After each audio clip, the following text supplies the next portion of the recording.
Hello and welcome to Weird Word of the Day numbers 12, 13, and 14. I should have made recordings on the weekend, but I didn't because I frankly just kind of blew it off and I'm a little shy about walking around and making recordings, as dumb as that sounds. But I am trying to keep this up for a year, so we'll see how it goes. Alright, so today we have 3 words to make up for last time.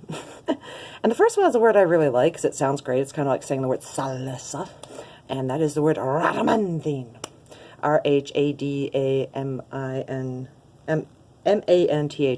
Yes, I looked at the thing. I'm not great at spelling. I will put it below.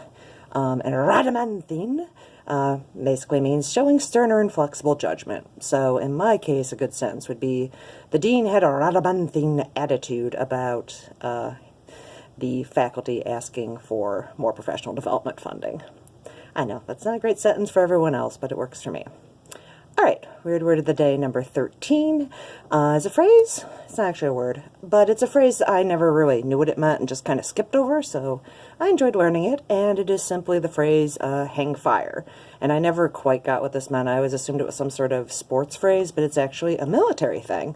And it essentially means to be delayed because of someone else's, or just basically to be delayed in taking action or progressing.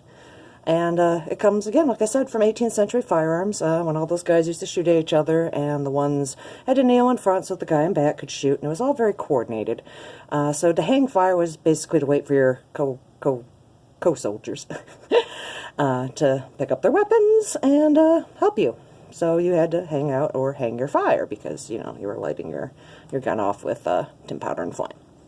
All right. 14th word, and this one I actually know because I am one, and that is autodidact. And autodidact, A-U-T-O-D-I-D-A-C-T, I'm hoping. Correct spelling below, I promise. And that's essentially someone who's a self-taught person. And I've taught myself a good chunk of everything I've had to use in my career. Oddly enough, with 2 master's degrees, I still learn most of my work as boots on the ground. So, hey, for what that's worth. Alright, and I'm sure nobody is watching this, but if you were, and were seriously wondering what actually happened to the plant I left here that looked really soggy and weird last week, it went back to its pre-resurrection state. So, here's that guy. He's back in the ball. Nice little ball. I'll give him some credit there. And I can put some water in it, and he can come back out again.